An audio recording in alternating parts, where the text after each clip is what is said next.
Hello everyone, let's learn and grow class में आप सभी का स्वागत है। इस वीडियो में हम डिस्कस करेंगे 6th स्टैंडर्ड की सिविक्स का लेसन नंबर 1 विविधता की समझ। जैसे कि आप जानते ही हैं, सिलेक्ट की एग्जाम हो चुकी है, रिजल्ट भी आ चुका है और रिजल्ट आने के बाद पास और फेल आप जान चुके हैं कि कौन पास है और कौन फेल है ना। तो जो भी पास हैं वो आगे की तैयारी करें और जो बच्चे फेल हो चुके हैं वो वापस स्टडी की प्रिपरेशन करें। तो अभी से अगर आप प्रिपरेशन करेंगे तो आप लोग के लिए काफी अच्छा होगा। आप लास्ट लास्ट तक आपका रिजल्ट एकदम 100% क्लियर होने के चांसेस है। पर अगर आप 1 महीने पहले 2 महीने पहले पढ़ाई करोगे तो रिजल्ट में पास होने के चांसेस बहुत ज्यादा कम हो जाते हैं, क्योंकि चैप्टर्स बहुत ज्यादा पढ़ने के लिए होते हैं। ठीक है, तो विविधता की समझ जो है ये फर्स्ट चैप्टर है। तो जैसे कि यहाँ पे आप देख सकते हो, ऊपर जो है 3 डायग्राम दिए हुए हैं। 3 बच्चों ने ये डायग्राम बनाए हैं और तीनों जो डायग्राम है वो आपस से एक दूसरे से काफी अलग है ना। तो काफी अलग है ये तीनों। मतलब क्या है कि तीनों बच्चे जो हैं वो आपस में कैसे हैं, भिन्न है, अलग है ना। तो आपको जो चैप्टर है विविधता, इसका मतलब ये है कि हमारे देश में अलग अलग विविध प्रकार के लोग रहते हैं, विविध प्रकार के हमारे यहाँ पर लैंग्वेज बोली जाती है, विविध प्रकार के हमारे यहाँ पे खाना भी खाया जाता है। तो हमारे देश में बहुत सारी क्या पाई जाती है, विभिन्नताएं पाई जाती है। ठीक है, अब जैसे कि अध्यापिका की सहायता से हम जानेंगे। अगर अध्यापिका है वो कोई प्रश्न पूछ रही है किसी बच्चे से, ठीक है, तो ये हो सकता है कि कोई किसी किसी बच्चों का आंसर जो है वो मिलता जुलता हो, है ना। क्योंकि अगर टीचर ने सवाल पूछा कि आपको किताब पढ़ना पसंद है, तो इसमें क्या हो सकता है, कोई बच्चा बोलेगा हाँ मैम मुझे किताबें पढ़ना पसंद है, कुछ बोलेंगे नहीं है। तो इस सिचुएशन में क्या होता है कि आंसर जो है वो सेम टू सेम होने के चांसेस होते हैं, है ना। अगर आप एक क्लास में ही देखोगे तो एक ही बच्चा, मतलब एक ही क्लास में अलग अलग रिलीजन के बच्चे होते हैं, अलग अलग लैंग्वेज बोलने वाले बच्चे होते हैं। तो इससे हम क्या कर सकते हैं, अंदाजा लगा सकते हैं कि कई मामलों में जो हमारे साथी होते हैं, जो हमारे फ्रेंड्स होते हैं, वो हमसे बहुत ज्यादा अलग होते हैं। ठीक है, अब देखो यहाँ पे दोस्ती करना एक टॉपिक है जिसमें 2 बच्चे हैं। आप इस डायग्राम में भी देख सकते हैं, ये दो बच्चे हैं वो धीरे धीरे क्या बन जाते हैं, फ्रेंड बन जाते हैं बातें कर करके। पर दोनों में काफी क्या होती है, विभिन्नता होती है। ठीक है, जैसे कि एक बच्चा है वो क्या करता है, फटे पुराने कपड़े पहनकर डेली जनपद के भीड़ में जो रेड सिग्नल है वहां पर वो खड़ा रहता है और अखबार बेचता है। वही दूसरी तरफ एक बच्चा है जो साइकिल से डेली वहां से गुजरता है। ठीक है, तो वो अंग्रेजी का अखबार जो है ना हाथ में लटकाते हुए पीछे पीछे उसके भागता रहता है। तो एक दिन जो न्यूज़पेपर में जो सुर्खियां लिखी हुई थी वो हिंदी और अंग्रेजी दोनों को मिलाकर जोर जोर से क्या कर रहा था, सबको सुना रहा था। ठीक है, इसके बाद वहां पर वो साइकिल वाला बच्चा रुका, उसके पास वो आता है और हिंदी का अखबार क्या करता है, उसको हिंदी का अखबार वो मांगता है। ठीक है, तो इसके बाद वो बहुत ज्यादा सोचने पड़ जाता है कि वो हिंदी का अखबार क्यों मांग रहा है, क्योंकि वो एकदम अंग्रेज की तरह दिख रहा है। ठीक है, तो ये बोला कि हिंदी का अखबार क्यों चाहिए आपको। ठीक है, तो बोलता है कि आपको हिंदी आती है, तो वो बोला कि हाँ मुझे तो हिंदी आती है। तो इसके बाद क्या करता है, वो उसको अखबार के पैसा देता है। और उसके बाद जो फटे पुराने जो कपड़े पहने हुए जो बच्चा है वो सोचने पड़ जाता है कि इसको हिंदी कैसे आती है। ठीक है, तो वो बोलता है कि आपको हिंदी कैसे आती है, आप तो बहुत अंग्रेज की तरह लग रहे हो, क्या आप हिंदी पढ़ सकते हैं। तो वो बच्चा बोलता है हाँ हिंदी में पढ़ सकता हूँ। ठीक है, मैं हिंदी पढ़ सकता हूँ, मैं हिंदी बोल भी सकता हूँ, मैं हिंदी लिख भी सकता हूँ, क्योंकि हमारे स्कूल में एक सब्जेक्ट है हिंदी नाम का जो हमें पढ़ाया जाता है। तो जो अखबार बेचने वाला बच्चा है उसे तो पता ही नहीं सब्जेक्ट क्या होता है। ठीक है, क्यों नहीं पता, क्योंकि वो कभी स्कूल ही नहीं गया। ठीक है, जैसे ही वो पूछता है कि ये स्कूल सब्जेक्ट क्या होता है, वैसे ही बत्ती जो है वो हरी हो जाती है और उसके बाद गाड़ियों के पीछे, साइकिल के पीछे जितनी भी गाड़ियां होती हैं वो लोग जोर जोर से हॉर्न बजाना शुरू कर देते हैं और वो फिर बच्चा जो है साइकिल वाला चला जाता है। ठीक है, फिर अगले दिन वापस से वही सिचुएशन क्रिएट होती है। जो अकबर वाला बच्चा है वो देख देख के उसको मुस्कुरा रहा रहता है। ठीक है, इसके बाद उसकी तरफ जाता है और हिंदी का अखबार उसको देता है और बोलता है भैया आप बताइए कि सब्जेक्ट क्या चीज़ है। ठीक है, तो उसने कभी अपने जिंदगी में सब्जेक्ट जो शब्द है उसका इस्तेमाल कभी किया ही नहीं, तो वो जो वर्ड है उसके लिए काफी अजीब लग रहा था उसके मुंह से, है ना। कभी कभी ऐसा होता है कि हम कोई लैंग्वेज नहीं बोलते हैं या फिर उस लैंग्वेज को अगर हम बोलते हैं तो हमारे मुंह से वो काफी अलग लगता है। तो सेम उसके साथ भी ऐसा ही हो रहा था। तो फिर वो बोलता है अरे कुछ पढ़ाई लिखाई से संबंधित है, ठीक है। वापस से जो बत्ती लाल हो गई तो वो क्या पूछता है कि तुम कभी स्कूल गए हो।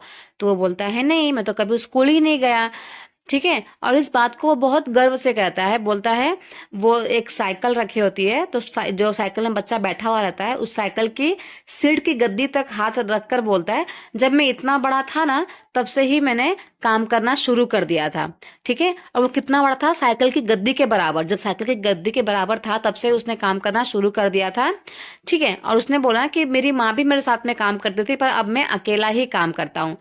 तो साइकिल वाला बच्चा बोलता है अच्छा तुम्हारी माँ कहाँ गई, ठीक है।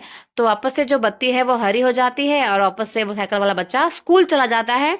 और उसके बाद पीछे से वो चिल्लाते हुए बोलता है कि वो मेरठ में है, ठीक है। कहाँ पर है वो, मेरठ में है। इसके बाद वापस से नेक्स्ट डे वो दोनों वापस से मिलते हैं। फिर वो क्या करते हैं, आपस में एक दूसरे का इंट्रोडक्शन करते हैं। तो वो बोलता है कि मेरा नाम समीर है, ठीक है। और दूसरा वाला जो बच्चा है वो भी शर्माते हुए बोलता है मेरा नाम भी समीर समीर है, ठीक है। तो फिर दोनों एकदम आश्चर्य की बात दोनों के लिए हो जाती है कि दोनों का नाम क्या है, समीर है, ठीक है। तो वो बोलता है कि क्या तुमको समीर का मतलब पता है। तो वो बोलता है हाँ, हवा और पवन होता है। पवन पुत्र कौन है, हम जानते हैं कि हनुमान जी का नाम है पवन पुत्र, ठीक है। तो अब से वो क्या बोलते हैं कि तुम समीर एक रहोगे और मैं समीर दो रहूंगा, ठीक है। क्योंकि दोनों फ्रेंड का नाम क्या है, समीर ही है, तो समीर एक और समीर दो दोनों का नाम रख दिया गया। और दोनों जो है बहुत खुश होते हुए बोलता है कि ठीक है तुम समीर एक रहना और मैं समीर दो रहूंगा, ठीक है। इसके बाद दोनों हाथ मिलाते हैं और वापस से वो चला जाता है। ओके, फिर तब से जो बच्चा है वो क्या बोलता है कि मैं समीर, जो साइकिल वाला बच्चा है वो बोलता है कि मैं समीर एक रहूंगा और तुम समीर दो रहना, ठीक है। तो दोनों जो है बहुत ज्यादा खुश हो जाते हैं। और जो अखबार वाला बच्चा बोलता है हाँ ठीक है, ठीक है। और इसके बाद दोनों, जो समीर एक है जो साइकिल पे खड़ा था, ठीक है, वो बोलता है कि समीर दो हाथ मिलाओ, ठीक है। फिर जब समीर दो अपना छोटा सा नन्हा सा हाथ उसके हाथ पे रखता है तो उसका हाथ जो है उसके एकदम चिड़िया की तरह उसके हाथ में समा जाता है। और उसके बाद साइकिल चलाकर साइकिल वाला बच्चा आगे बढ़ जाता है और उसके हाथ की जो गर्माहट है उसको अभी भी महसूस हो रही थी, ठीक है। अगले दिन वापस से दोनों मिलते हैं पर समीर एक के चेहरे पर मुस्कुराहट बिल्कुल भी नहीं थी। क्यों, क्योंकि मेरठ में बहुत ज्यादा गड़बड़ हो गई थी। उसने कहा कि वहां पर दंगे हो गए हैं और बहुत सारे लोग मारे गए हैं। और जब समीर एक जो है अखबार की तरफ देखता है तो बड़े बड़े अक्षरों में उसमें लिखा होता है कि सांप्रदायिक दंगे, ठीक है। लेकिन जब समीर ऐसा बोलने ही वाला होता है उससे पहले ही समीर दो क्या बोलता है कि मैं मुस्लिम समीर हूँ, ठीक है। और मेरे सभी जो लोग हैं वो मेरठ में रहते हैं। और उसकी आंखें भर आई और उसके बाद वो उसके कंधे पर हाथ रखता है और जो समीर दो है वो नजर ऊपर नहीं उठाता है, ठीक है। और उसके बाद अगले दिन चौराहे पर वो नहीं था, ठीक है। जो समीर दो है वो नेक्स्ट डे चौराहे पर नहीं था और न उसके अगले दिन वो दिखा और न फिर उसके आगे वो कभी दिखा। अंग्रेजी और जो हिंदी का अखबार लेकर जो बच्चा घूम रहा था वो समीर दो कहाँ चला गया उसको नहीं पता है, ठीक है। तो आपने इस स्टोरी में क्या देखा कि समीर एक और समीर दो किस प्रकार से एक दूसरे से बातें करके फ्रेंड बने, पर दोनों में क्या है, काफी विभिन्नताएं हैं, ठीक है। समीर एक जो है उसको अंग्रेजी ज्यादा अच्छे से आती है जबकि समीर दो है वो हिंदी काफी अच्छा बोलता है, ठीक है। हालांकि दोनों भाषाएं अलग अलग हैं फिर भी वो एक दूसरे से क्या कर पा रहे हैं, बात कर पा रहे हैं, ठीक है। और इसके वजह से ही उनकी जो बात है वो हुई और दोनों क्या हुए, फ्रेंड बने। समीर एक जो है और समीर दो की जो धार्मिक और सांस्कृतिक जो पृष्ठभूमि है वो अलग है ना। समीर एक जो है वो हिंदू है, समीर दो जो है वो मुस्लिम है ना। तो दोनों जो है रिलीजन वाइज भी क्या है, अलग अलग है। तो वो दोनों क्या है, दोस्त हैं, क्योंकि वो दोस्ती करना चाहते थे। ठीक है, उनका खान पान, पहनावा, धर्म, भाषा, ये सब चीज बहुत ज्यादा भिन्न है एक दूसरे से। ठीक है, इसके बाद अपने विविध धार्मिक और सांस्कृतिक पृष्ठभूमि के अलावा समीर एक और समीर दो जो है वो कई अन्य मामलों में भी एक दूसरे से क्या है, अलग है। जैसे कि समीर एक जो है वो बहुत मतलब स्कूल जाया करता था, है ना, पर जबकि समीर दो है वो स्कूल नहीं जाया करता था। इसके अलावा समीर एक जो है देखो स्कूल में पढ़ाई करता था, जबकि समीर दो जो है वो अखबार बेचता था। समीर दो को स्कूल जाने का कभी मौका ही नहीं मिला।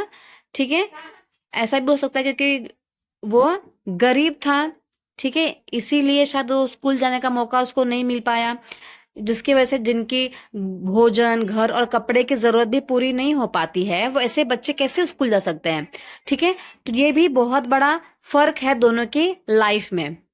ठीक है, तो ये जो डिफरेंसेस हैं वो विविधता नहीं है। ठीक है, उसको हम लोग विविधता नहीं बोलेंगे कि एक बच्चे को स्कूल जाने का चांस मिल रहा है पर दूसरे बच्चे को स्कूल जाने का चांस नहीं मिल रहा है। उसको हम क्या बोलेंगे, अनइक्वालिटी, मतलब कि गैर बराबरी का रूप है।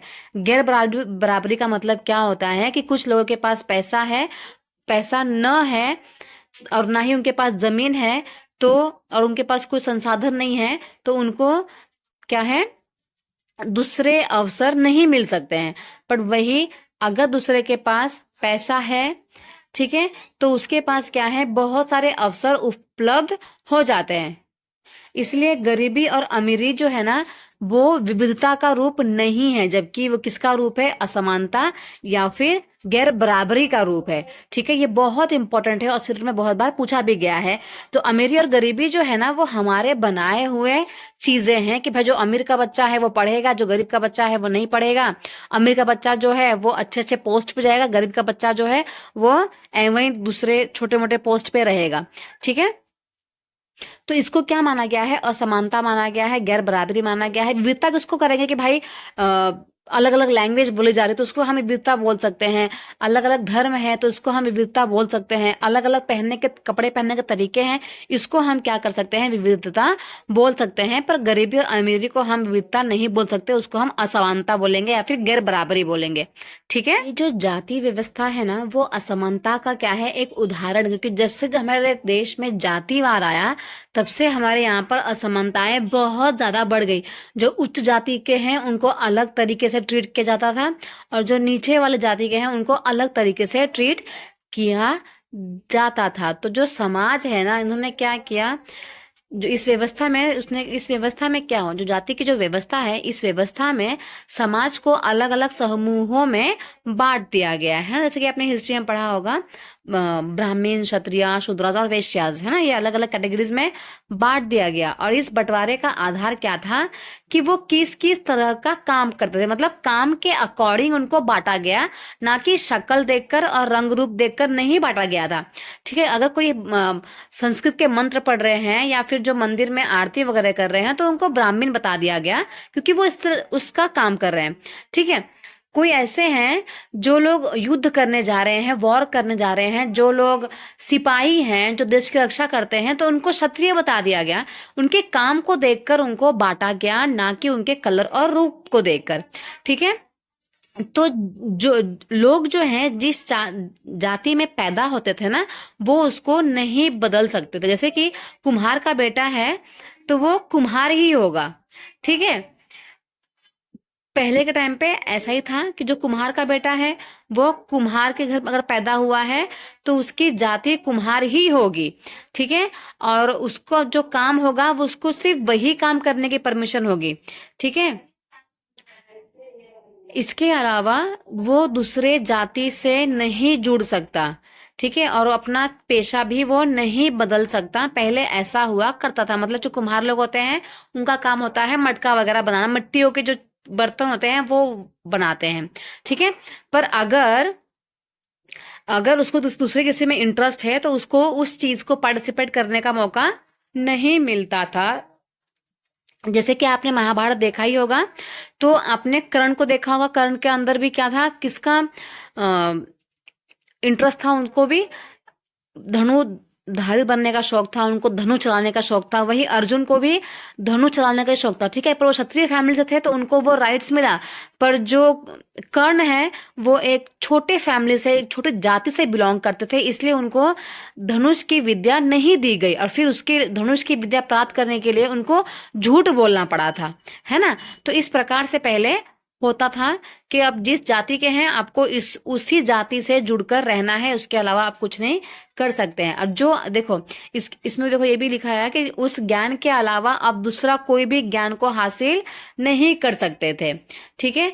तो इससे क्या हुई, हमारे देश में गैर बराबरी पैदा हुई, अनइक्वालिटी पैदा हुई, जिसके बारे में हम नेक्स्ट क्लास में ज्यादा बेहतर समझ पाएंगे, ठीक है। अभी हम इस क्लास चैप्टर में विविधता के बारे में पढ़ने वाले हैं, है ना। तो देखो विविधता जो है वो हमारे जीवन को कैसे समृद्ध करती है वो हम पढ़ेंगे। तो समीर एक जो है और समीर दो है वो क्या बन चुके हैं, दोस्त बने, ठीक है ना। उसी प्रकार से हमारी जो फ्रेंड्स है वो भी हमारी बहुत सारी सहेलियां होंगी, उनकी अलग अलग क्या होंगी, भाषाई होंगी, वो हमसे बहुत ज़्यादा अलग होंगी, वो अलग प्रकार के खाना खाती होंगी, अलग अलग त्योहारें मनाते होंगे, अलग अलग कपड़े पहनते होंगे, है ना। और जो उनकी कभी कभी हमने क्या किया होगा, उनके कपड़ों को भी पहनकर ट्राई किया होगा, उनकी भाषा बोलने का भी ट्राई किया होगा, उनका खाना भी हमने खाया होगा, खाते हैं ना। जैसे कि हम अगर नॉर्थ इंडियन हैं तो हम साउथ इंडियन खाना खाते ही हैं, है कि नहीं। आपने बहुत सारे तरह तरह के जानवर, रानियां और साहसिक घटनाएं या फिर भूतों की कहानियां भी पसंद होगी, ठीक है। तो इससे क्या होता है कि आप जो है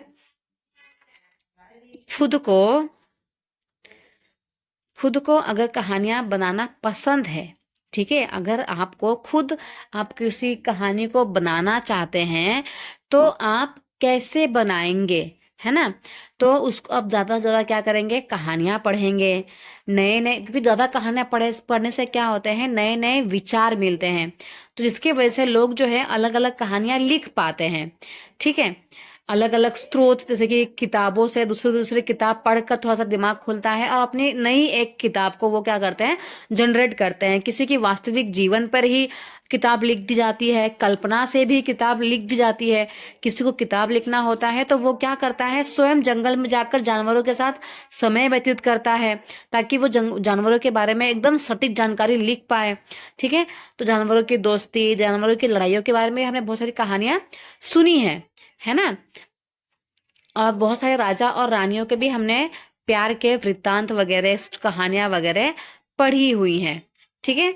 और कुछ हमको याद भी है, जैसे कि बचपन में हम लोग को गाते हुए भी सुनाया गया है, स्कूल और दोस्तों की मधुर यादों से निकालकर कुछ साहस की कहानियां भी बताई गई है ना। बहुत सारी कहानियां हमने अपने जीवन में पढ़ी हुई हैं।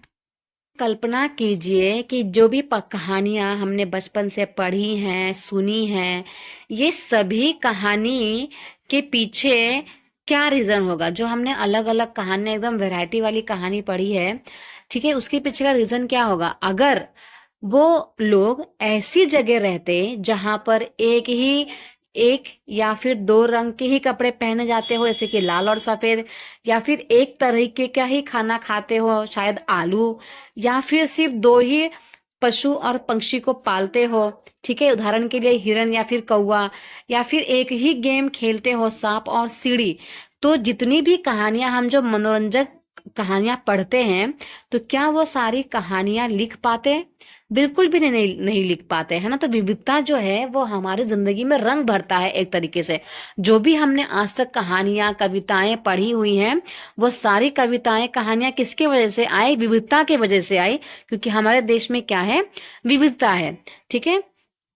अब भारत में विविधता, तो भारत जो है ना एक विविधता वाला देश है, जिसमें अलग अलग विभिन्न प्रकार की भाषाएं बोली जाती हैं, विभिन्न प्रकार के खाना भी खाया जाता है, और अलग अलग त्योहार भी मनाए जाते हैं।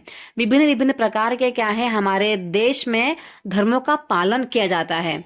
अगर हम गहराई से सोचे तो वास्तव में हम एक ही तरह के चीजें करते हैं, ठीक है, सिर्फ हमारे करने का जो तरीका है अलग है। जैसे कि सब लोग खाना खाते हैं, सबका बस खाने का जो वैरायटी है वो अलग होता है। सब लोग कपड़े पहनते हैं, पर जो कपड़े पहनने का जो स्टाइल है वो अलग होता है। सब लोग भाषा बोलते हैं, पर भाषा की जो बोली है वो अलग है। अगर देखा जाए तो हम सब एक ही हैं, पर हमारा जो तरीका है वो अलग है। हम सब लोग मंदिर जाते हैं, पूजा करते हैं, हिंदू हो चाहे मुस्लिम हो चाहे सिख हो, बट वही हमारा जो तरीका है वो अलग है ना। चलिए देखते हैं आगे हम विविधता को कैसे समझेंगे। तो करीब 202 या फिर 225 वर्ष पहले, जब रेलगाड़ी, हवाई जहाज, बस, कार, ये सारी चीजें जब हमारे जीवन का हिस्सा नहीं थे, तब भी तो ये संसार जो है चल ही रहा था। यहाँ पे जो भी लोग थे वो यात्रा करते ही थे, है ना। वे पानी के जहाज से जाते थे, घोड़ों का इस्तेमाल करते थे, ऊंट पर बैठ कर जाते जाते थे, पैदल चलकर जाते थे, है ना। और ये जो यात्राएं होती थी, क्यों होती थी? या तो मोस्टली यात्राएं खेती के लिए होती थी, या फिर बसने के लिए होती थी, या फिर नई जमीन की तलाश के लिए, या फिर व्यापार के लिए की जाती थी। ठीक है, तो जो यात्राएं होती थी वो खेती के लिए होती थी, या व्यापार के लिए होती थी, या फिर जमीन की तलाश के लिए होती थी। जैसे कि अपने पहले पढ़ाई होगा कि जो लोग जंगल में रहते थे, तो वो जब जंगल का सारा खाना खत्म हो जाता था तो वो नेक्स्ट जंगल में शिफ्ट हो जाया करते थे। ठीक है, तो यात्रा में उनको क्या लगता था? बहुत समय लगता था। तो इसलिए लोग क्या करते थे, नई जगह पर अक्सर काफी लंबे समय तक वो ठहर जाते थे, क्योंकि वापस से अगर यहाँ जाने में 10 दिन लग रहा है, तो यहाँ से आने में 10 दिन लगेगा ना। तो वो क्या करते थे, जहां जाते थे वहां वो लंबे समय के लिए रहते थे। ठीक है, तो इसके अलावा वो सूखा, अगर बाई चांस समझ लो सूखा पड़ गया, जहां पे वो रहते हैं वहां पे सूखा पड़ गया, अकाल के कारण भी वो क्या करते थे, अपना घर छोड़कर जाते थे। ठीक है, क्योंकि उन्हें क्या करना पड़ता था, अपना पेट भरना पड़ता था, और पेट भरने के लिए सफिशिएंट खाना उस जगह पे नहीं मिलता था, क्योंकि सूखा पड़ गया है, अकाल पड़ गया है, तो कहाँ से खाना मिलेगा, इसलिए उनको अपना घर छोड़ना पड़ता था। ठीक है, और कुछ लोग क्या करते थे, काम की तलाश में भी अपना घर छोड़ते थे, और कुछ लोग जो है युद्ध के कारण भी अपना घर छोड़कर चले जाया करते थे। ठीक है, तो जो लोग हैं, जब नई जगह पर वो बसना शुरू करते थे ना, तो वो क्या करते थे, वहां का रहन सहन में थोड़ा बदलाव आ जाता था। अगर आप देखोगे, समझ लो आप यूपी के हो और यूपी से गुजरात आए हो, तो डेफिनेटली आप में कुछ ना कुछ बदलाव आया ही होगा। आपने वहां की भाषाएं सीखी होंगी, आपने वहां का रिचुअल सीखा होगा, आपने गरबा खेलना स्टार्ट कर दिया होगा, आपने ढोकला, खम्मन, थेपला, फाफड़ा खाना स्टार्ट कर दिया होगा, है ना। तो जब हम नई जगह पर जाते हैं तो हमारे रहन सहन में भी काफी क्या आता है, बदलाव आता है। ठीक है, कुछ जगह कुछ चीजें जो है वे नई जगह की हम अपना लेते हैं, और कुछ चीजों में हम क्या करते हैं, पुराने ढर्रे पर ही चलते रहते हैं। मतलब कोई कोई चीजें जो हैं हम पुरानी परंपराओं को ही अपनाते हैं, पर जहां पर बदलाव की जरूरत है वहां पर हम क्या करते हैं, बदलाव करते हैं। जैसे कि भाषा हो गया, भोजन, संगीत, धर्म, ये सारी चीजों में क्या पाया गया है, मिश्रण होता है। ठीक है, जैसे कि आप अगर यूपी से गुजरात में आए हो, तो आप क्या करोगे, थोड़ी बहुत लैंग्वेज में आपके बदलाव आएगा। आप थोड़ा सा गुजराती सीखना स्टार्ट कर देंगे, है ना, आपके लैंग्वेज में भी थोड़ा सा गुजराती वाला टोन भी आ जाएगा। ठीक है, पर जो संस्कृति होती है या फिर जो पूजा करने का ढंग होता है, कोई कोई चीजों में बदलाव नहीं आ पाता। तो संस्कृति है और नई जगह की संस्कृति में आदान प्रदान होता है। ठीक है, और धीरे धीरे एक मिश्रित यानी मिली जुली संस्कृति उभर के आती है। मतलब एक मिक्सचर उभर के आता है, दो स्टेट का मिक्सचर वहां पे उभर कर आता है, जब अलग अलग संस्कृति में या फिर अलग अलग एरियाज में रहना स्टार्ट करते हैं तो। ठीक है, चलिए आगे देखते हैं। अगर हम अलग अलग क्षेत्रों का इतिहास देखेंगे ना, तो हमें पता चलेगा कि किस तरह से वहाँ की जो सांस्कृतिक है उसने भी वहाँ के जीवन में और संस्कृति में काफी बड़ा योगदान प्रदान किया है। ठीक है, इस तरह से ऐसे बहुत सारे क्षेत्र हैं जहां पर बहुत सारी विविधता देखने को मिलती है। किसके वजह से?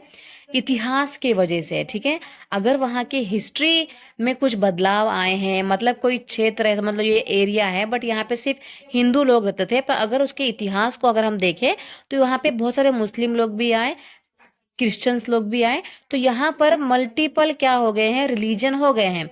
तो इसमें कौन सा फैक्टर इफेक्ट करता है? इतिहास, कि भाई किसी क्षेत्र का अगर इतिहास में कुछ बदलाव हुआ है तो वहाँ की जो लोग हैं उनके जीवन में भी क्या होगा? बदलाव देखने को मिलेगा। ठीक है, उसी प्रकार से अगर वहाँ की भौगोलिक स्थितियों में बदलाव है तो उनके जीवन में भी विविधता देखने को मिलेगी। ठीक है, फॉर एग्जाम्पल लद्दाख जैसा एरिया है, लद्दाख में बहुत ठंडी होती है, तो वहाँ पर वहाँ का जो भौगोलिक क्षेत्र है वो कैसा है? ठंडा। तो पूरे साल भर ठंडा रहता है, तो वहाँ के लोगों का खाने का जो डिश खाते हैं वो लोग, जो खाना खाते हैं वो अलग देखने को मिलेगा, जो कपड़े पहनते हैं वो अलग देखने को मिलेगा। वही अगर हम केरला की बात करें तो वहाँ पर मोस्टली गर्मी का सीजन होता है, तो गर्मी ज़्यादा होने की वजह से वहाँ पर चावल का पैदावार ज़्यादा होता है, तो वहाँ के लोग चावल से बने हुए पदार्थ ज़्यादा खाते हैं। गर्मी ज़्यादा होने की वजह से वहाँ के लोग कॉटन के कपड़े ज़्यादा पहनते हैं, धोती वगैरह ज़्यादा पहनते हैं। तो अगर भौगोलिक स्थितियों में बदलाव है तो वहाँ पर भी विविधता देखने को मिलेगी। ठीक है, जैसे कि उदाहरण के लिए अगर देखें तो समुद्र के पास में जो रहने वाले लोग हैं और पहाड़ी इलाके में जो रहने वाले लोग हैं उनके जीवन में काफी फर्क होगा। ठीक है, ना केवल कपड़ों में बल्कि खान पान में भी बहुत फर्क दिखाई देगा। ठीक है, जिस तरह से वो काम करेंगे वे भी अलग होंगे। ठीक है, और शहरों के जो लोग होते हैं वो भूल जाते हैं कि इनका जो जीवन है वो भौतिक वातावरण से क्या है? जुड़ा हुआ है। क्यों? क्योंकि जो शहर में रहने वाले लोग हैं वो खेती वगैरह तो करते नहीं हैं, तो सब्जियां वगैरह वो उगाते नहीं हैं, तो उनको इन चीजों के लिए बाजार पर निर्भर रहना पड़ता है।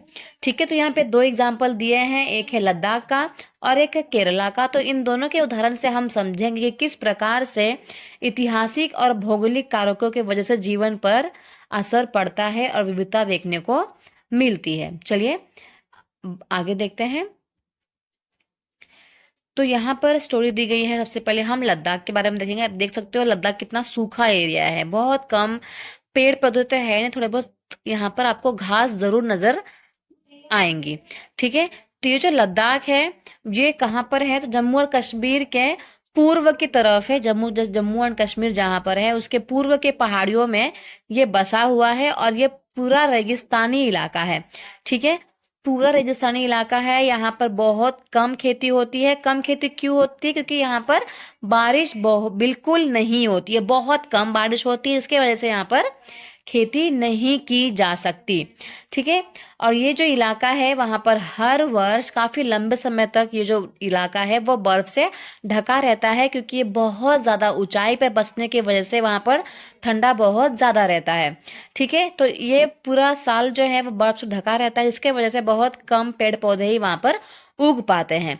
और पीने के पानी के लिए भी उन लोगों को गर्मी के महीने का इंतजार करना पड़ता है, क्योंकि गर्मी के महीने में जो पहाड़ों पे बर्फ होती है ना वो पिघलना शुरू हो जाती है, तो वो जो बर्फ पिघलती है ना तो वहां के लोग उस बर्फ के ऊपर निर्भर रहते हैं पीने के पानी के लिए। ठीक है, यहाँ के जो लोग हैं लद्दाख के लोग, यहाँ मतलब यहाँ के लद्दाख के जो लोग हैं ना वो खास किस्म की क्या पालते हैं? बकरी पालते हैं। ठीक है, और उस बकरी से उनको क्या मिलता है? पश्मीना ऊन मिलता है, जो कि बहुत ज़्यादा कीमती होता है। और इस पश्मीना ऊन से क्या बनाई जाती है? पश्मीना शॉल बनाई जाती है, जो कि बड़ी महंगी होती है। ठीक है, तो जो लद्दाख के लोग हैं वो बड़ी सावधानी से क्या करते हैं? इस ऊन को इकट्ठा करते हैं और कश्मीर के जो व्यापारी है ना उनको वो बेच देते हैं। तो ये भी क्वेश्चन आया हुआ सीडर के एग्जाम में कि जो पश्मीना ऊन है वो कहाँ बनता है, लद्दाख या कश्मीर? तो आपका डाउट क्लियर होना चाहिए यहाँ पे कि जो पश्मीना वूल है ना, मतलब कि पश्मीना जो ऊन है वो लद्दाख में बनता है, पर जो पश्मीना शॉल है, ठीक है, वो कहाँ बनता है? कश्मीर में बनता है। तो ये आपको डाउट जो है यहाँ पे क्लियर करना है। ठीक है, तो पश्मीना में ही, कश्मीर में ही पश्मीना शॉल की बुनाई होती है। ठीक है, पर ऊन कहाँ मिलेगा आपको? लद्दाख में मिलेगा। यहाँ के जो लोग होते हैं, मतलब कि लद्दाख के जो लोग होते हैं वो दूध से बने हुए पदार्थ पर निर्भर होते हैं। जैसे कि दूध से क्या मिलेगा? मक्खन, चीज, एक खास प्रकार का छेना मिलता है और वो मांस भी खाते हैं।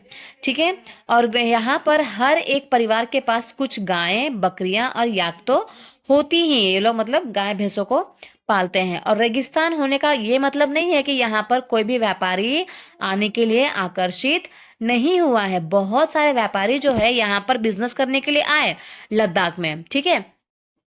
तो देखिए, लद्दाख तो है ना, व्यापार के लिए, लद्दाख को व्यापार के लिए बहुत अच्छा एक क्या माना गया, रास्ता माना गया, क्योंकि मध्य एशिया पे पहुंचने के लिए यहाँ पर बहुत सारी घाटियां हैं, इनसे गुजर कर उनको जाना पड़ता था, ठीक है। और जिससे वो कहाँ पहुंचते थे, तिब्बत पहुंचते थे, ठीक है।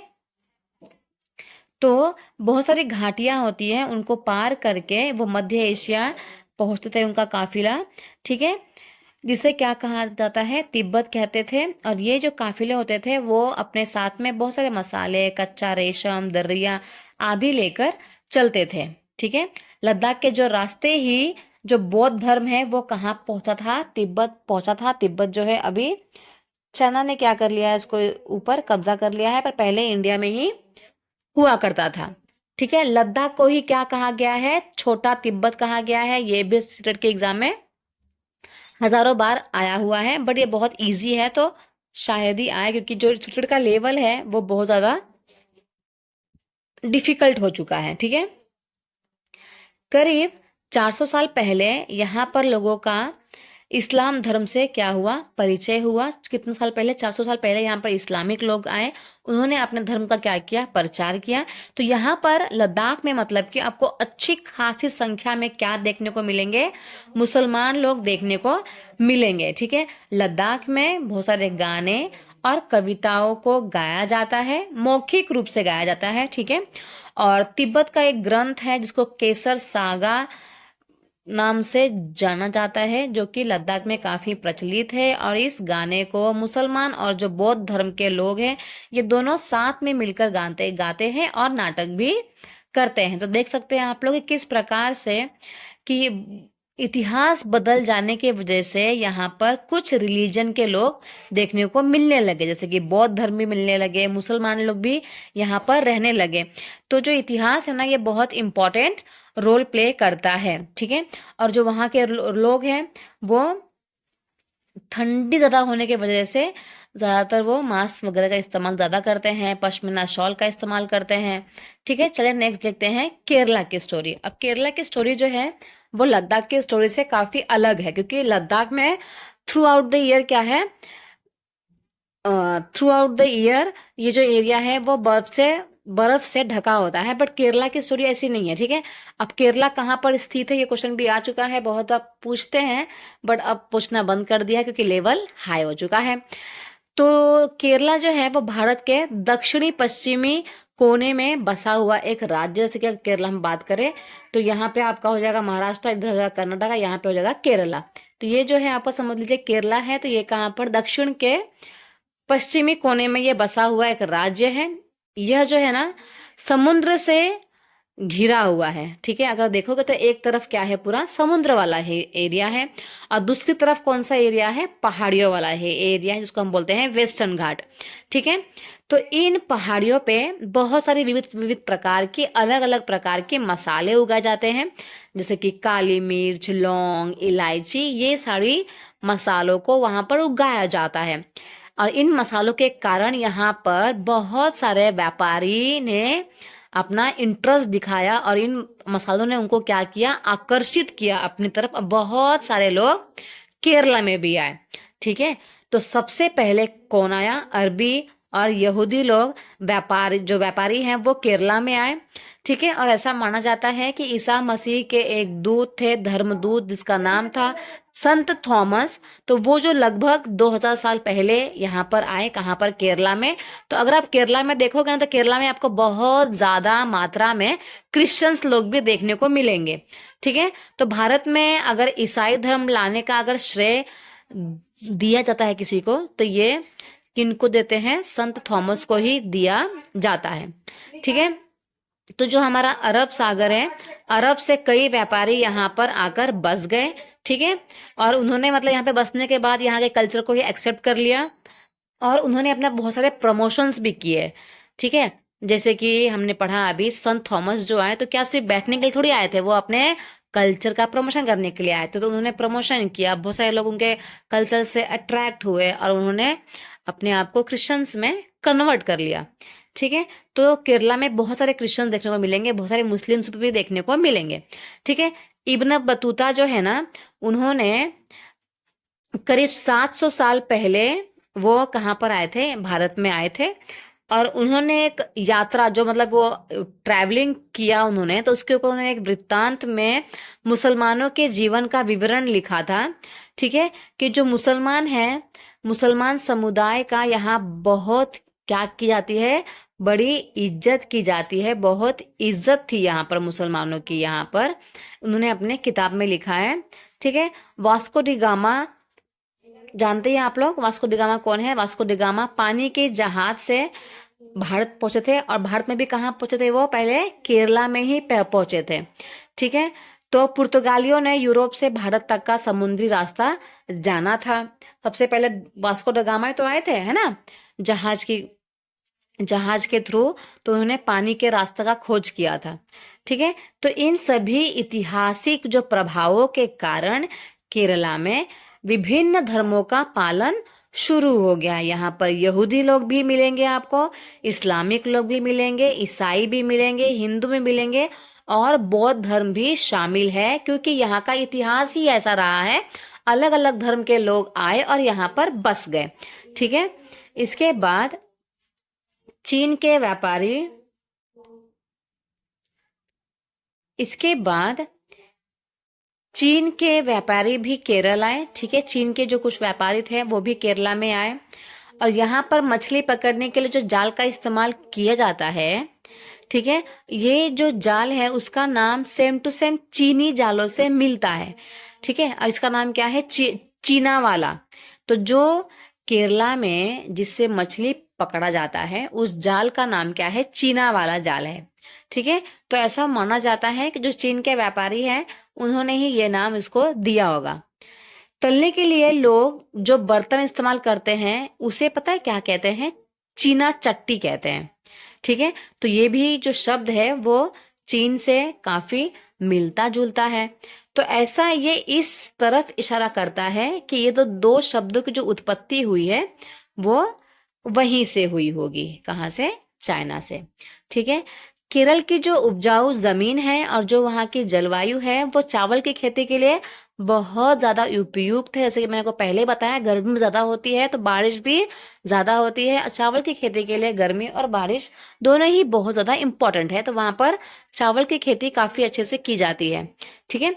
वहां के अधिकतर जो लोग हैं वो मछली, सब्जी और चावल खाते हैं, क्योंकि समुद्र के किनारे पे बसा हुआ ये एक स्टेट है।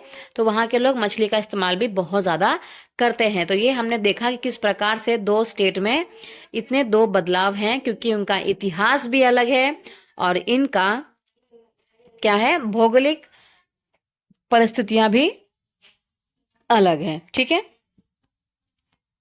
चलिए आगे देखते हैं।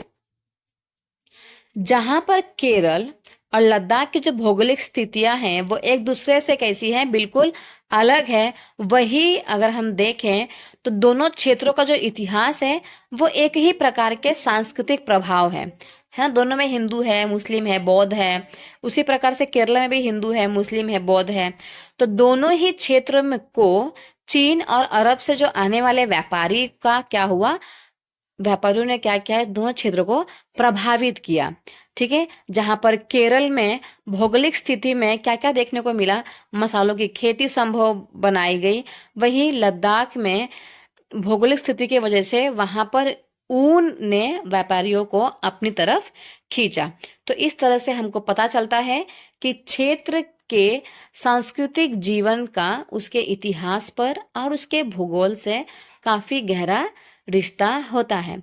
तो वहाँ की जो सांस्कृतिक है वो उसके ऊपर किसका इफेक्ट होता है? इतिहास का और भूगोल का इफेक्ट होता है। ठीक है। विविध संस्कृतियों का जो प्रभाव है वो केवल बीते हुए कल की बात नहीं है। हमारा जो वर्तमान जीवन है ना उसमें भी क्या होता रहता है, बदलाव होता रहता है, क्योंकि हम एक जगह से दूसरी जगह पर जाते हैं, है ना। हर एक इंसान एक जगह से दूसरी जगह पे जाता है तो उसकी संस्कृति पे प्रभाव पड़ता ही है।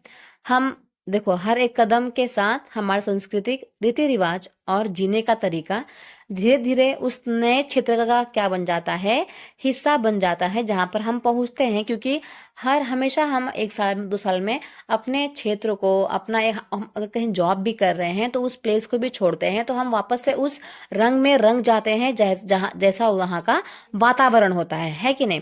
तो उसी प्रकार से हमारा जो सांस्कृतिक रीति रिवाज है, जीने का जो तरीका है, वो हमेशा बदलता रहता है। ठीक है, ठीक उसी तरह से पड़ोस में हम जो है अलग अलग समुदाय के जो लोग हैं वो साथ में रहते हैं। ठीक है, और पर अपने जो रोजमर्रा के जीवन में हम क्या कर रहे हैं, मिलजुल कर काम करते हैं और एक दूसरे के रीति रिवाज और परंपराओं में काम करते हैं, घुल मिल जाते हैं। जो हिंदू है वो क्रिसमस भी सेलिब्रेट करता है ना। हम केक भी काटते हैं, हम गाना भी गाते हैं, हम क्रिसमस ट्री भी लगाते हैं। उसी प्रकार से जो क्रिश्चियंस हैं वो दिवाली सेलिब्रेट करते हैं, होली सेलिब्रेट करते हैं। ठीक है, चलिए आगे देखते हैं। तो हम क्या करते हैं, एक दूसरे के रीति रिवाज में घुल मिल जाते हैं और घुल मिल कर ही एक दूसरे के फेस्टिवल को सेलिब्रेट करते हैं। नेक्स्ट टॉपिक है विविधता में एकता। तो विविधता जो है ना, भारत की जो विविधता है और या जो अनेकता है, वो हमारे भारत की क्या है, उसको ताकत मानी गई है, ना कि कमजोरी। हमारे देश में जो विविधता है, अनेकता है, वो हमारे भारत देश की ताकत है। ठीक है, जब अंग्रेजों का भारत पर राज था तो विभिन्न धर्म के लोग, भाषा के लोग, अलग अलग क्षेत्र की महिलाएं, पुरुषों ने क्या किया, अंग्रेजों के खिलाफ आवाज उठाई थी। सिर्फ एक धर्म के वजह से भारत हमारा आजाद नहीं हुआ था, उसमें अलग अलग जाति के लोग थे, अलग अलग धर्म के लोग थे, महिलाएं भी थी, पुरुष भी थे, सब लोग अंग्रेजों के खिलाफ मिलकर लड़ाई लड़ी थी। भारत में जितने भी स्वतंत्रता संग्राम में अलग अलग जाति के जो लोग थे, परिवेशों के लोग थे, वो सब शामिल थे और उन्होंने एकजुट होकर आंदोलन किया। इकट्ठा वो लोग साथ में जेल गए और अंग्रेजों को अलग अलग तरीकों से उन्होंने उनका विरोध किया।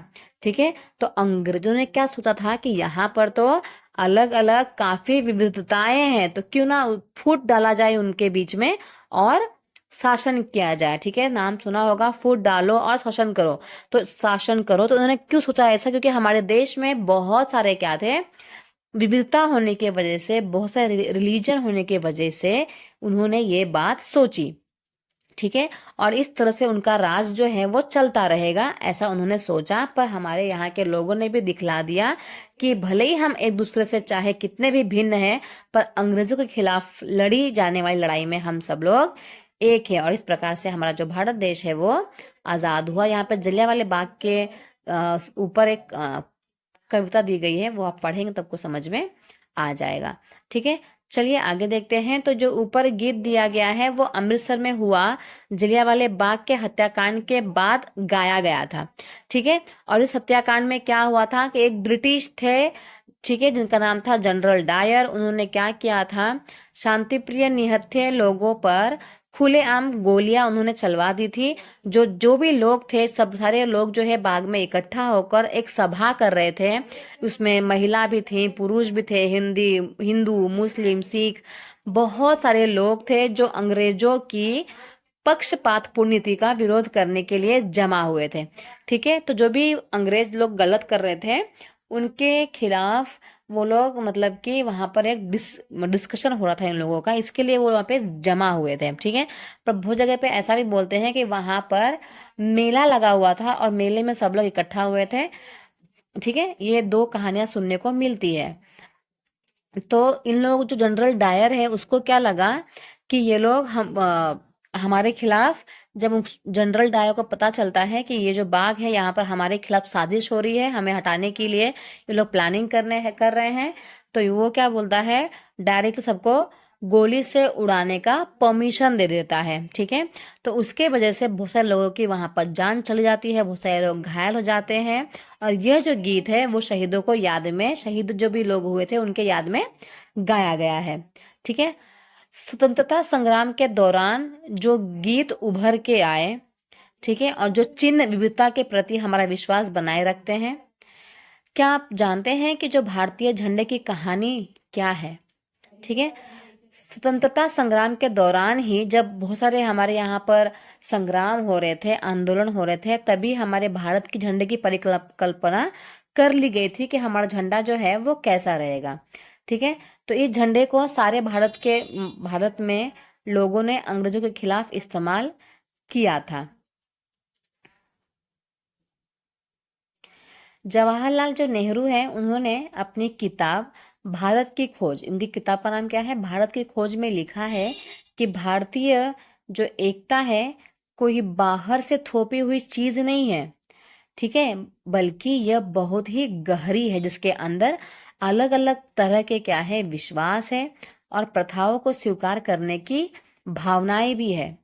इससे विविधता को पहचाना और प्रोत्साहित किया जा सकता है। और नेहरू जी ने और वो नेहरू जी ही थे जिन्होंने भारत की विविधता का वर्णन करते हुए कहा है कि अनेकता में ही क्या है, एकता है।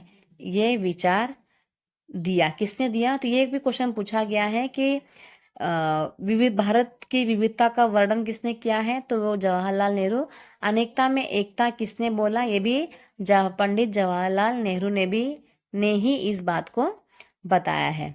ठीक है, जैसे कि आप लोग जानते हैं रविंद्रनाथ टैगोर जो है वो राष्ट्रगान के क्या है, रचयिता है। ठीक है, और अगर आप जब राष्ट्रगान सुनेंगे तो उसमें पूरे भारत का क्या होता है, वर्णन होता है। तो ये चैप्टर जो है यहाँ पे खत्म होता है। आई होप आपको पसंद आया होगा, अच्छा लगा होगा। अच्छा नहीं भी लगा होगा तो भी आपको पढ़ना है, क्योंकि बहुत इंपॉर्टेंट चैप्टर है। सिविक्स में क्वेश्चंस पूछे जा रहे हैं, एक एक पैराग्राफ उठा के क्वेश्चन पूछ लिया जा रहा है, यहाँ से ही यहाँ तक पैराग्राफ उठा के क्वेश्चंस में डाल दिया जा रहा है। तो बहुत खतरनाक अभी ट्रिक हो चुकी है सिगरेट की, तो आपको अभी से अच्छे से ध्यान से पढ़ना है। ओके, सो आज के लिए इतना ही। मिलते हैं नेक्स्ट क्लास में। नेक्स्ट क्लास में हम लेसन नंबर 2 करेंगे सिविक्स का। ठीक है, thank you so much everyone. Video अच्छी लगी होगी तो चैनल को सब्सक्राइब कर लीजिएगा।